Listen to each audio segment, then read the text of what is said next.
Gupkar declaration को Gupkar gang कहने पर इस समय सियासी बवाल मचा हुआ है। भाजपा का आरोप है कि देश विरोधी ताकतों को हवा देने वाले गुपकार डिक्लेरेशन जमहूरियत के बहाने सत्ता पर कब्जा जमाने की एक तरकीब ढूंढ निकाली है, जिसने इन दिनों गैंग का स्वरूप ले लिया है। कभी कश्मीरी सेंटिमेंट के नुमाइंदे होने का दावा करके हुर्रियत कॉन्फ्रेंस और दूसरी अलगाववादी जमातें भारत सरकार से बात किया करती थी, अंतरराष्ट्रीय सम्मेलनों में हिस्सा लेती थी। आज उसी सेंटिमेंट की नुमाइंदगी का दावा गुपकार डिक्लेरेशन कर रही है। कश्मीर की सियासी जमातों को चुनाव प्रक्रिया में शामिल होने का पूरा हक है, लेकिन अगर लोकतंत्र में जन भागीदारी के दर्शन को कमजोर करके सत्ता पर अपना खानदानी अधिकार थोपा जाता है तो फिर इसे गैंग कहना ही उचित होगा।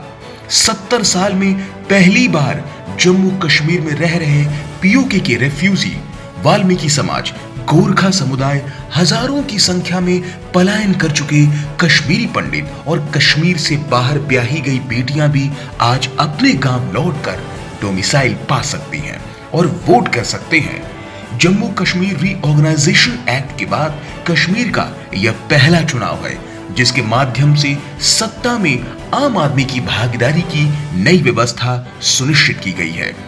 पार्टियां कोई भी जीते, लेकिन धारा 370 हटने के बाद लोगों में एहसास बढ़ा है कि गुपकार डिक्लेरेशन हो या गुपकार गैंग, लोकतंत्र ही हर सियासी मर्ज की दवा है। कश्मीर ने पहली बार अपने लोकतांत्रिक अधिकार को जिया है और सामाजिक भागीदारी से अपने इलाके की तस्वीर बदली है। गौरतलब है कि आतंकवाद और करप्शन से जूझ रहे जम्मू कश्मीर में धारा 370 और 35 के खत्म होने के बाद सही मायनों में पहली बार यहां संवैधानिक हैसियत से पंचायती राज व्यवस्था लागू हुई है और एक साथ 50,000 से ज्यादा स्थानीय लोग स्थानीय निकायों और पंचायतों के प्रतिनिधि बनकर जनता के बीच भरोसे का प्रतीक हो गए। इनमें न तो कोई एनसी था और न ही कोई पीडीपी, न ही कोई जमाती। अवाम के चुने हुए इन प्रतिनिधियों को अधिकार मिला, पैसे मिले, तो जो विकास जम्मू कश्मीर के दूर दराज इलाकों में 70 वर्षों में नहीं हुआ, वो महज इन 2 सालों में कर दिखाया। केंद्र सरकार की तमाम फ्लैगशिप स्कीम 100% जमीन पर पहुंचने का रिकॉर्ड कश्मीर में पहली बार बना है। इसे कहते हैं लोकतंत्र में सामाजिक भागीदारी। इसी जन भागीदारी का परिणाम है कि कश्मीर में सर्द हवाओं के बीच मौजूदा डीडीसी इलेक्शन ने सियासी पारा बढ़ा दिया है।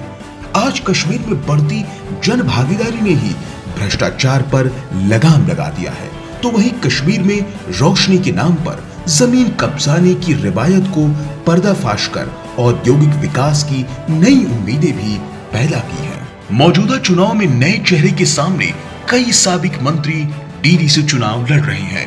पंचायत और ब्लॉक डेवलपमेंट काउंसिल के प्रतिनिधियों के परफॉर्मेंस से घबराई पीडीपी, एनसी, पीपल कांग्रेस और कांग्रेस जैसी जमातों ने डीडीसी को लेकर यह विरोध तेज किया कि इतने पावरफुल बॉडी के बाद विधायक और मंत्रियों, मुख्यमंत्री की क्या भूमिका होगी। फारूक अब्दुल्ला ने सत्ता के इस विकेंद्रीकरण को साजिश कहा है, तो वहीं महबूबा ने इसे पॉलिटिकल पार्टीज के खिलाफ साजिश माना। आपको बता दें कि जम्मू कश्मीर रियासत के विशेष अधिकार की वापसी को लेकर बनी गुपकार डिक्लेरेशन ने यह ऐलान किया था कि जब तक आर्टिकल 370 और 35 के संवैधानिक प्रावधान पुनः लागू नहीं होते, ये पार्टियां चुनाव नहीं लड़ेंगी। लेकिन पंचायत चुनाव के बायकॉट का अनुभव अच्छा नहीं था। पार्टी का दामन छोड़कर सैकड़ों स्थानीय कार्यकर्ताओं ने निर्दलीय चुनाव लड़ा और पंचायत प्रतिनिधि बन गए। आज इन लोगों की समाज में अपनी हैसियत है, इलाके के विकास में इनकी भूमिका है। कल तक ये कार्यकर्ता श्रीनगर आकर लीडरों की पैरवी करते थे, आज उनके गांव में डिस्ट्रिक्ट के तमाम आला ऑफिसर पहुंच रहे हैं और लोगों की समस्या तत्काल हल कर रहे हैं। बैक टू विलेज और लोगों के ग्रीवांस को एड्रेस करने में जम्मू कश्मीर क्रॉस रूट डेमोक्रेसी का मॉडल बन गया है। गवर्नर की भूमिका में आए मनोज सिन्हा ने बैक टू विलेज स्कीम में खुद गवर्नर ऑफिस को भी शामिल कर लिया है। जनता के साथ प्रशासन का ऐसा संवाद वादी में कई पीढ़ियों के लिए अचरज है। कुछ बुजुर्ग कहते हैं कि अगर ऐसा ही संवाद पहले होता तो कभी मिलिटेंसी यहां होती ही नहीं। न जाने स्पेशल स्टेटस वाले मुख्यमंत्रियों को यह बात पहले समझ में क्यों नहीं आई। Vibhakar Jha, DNP India, Noida.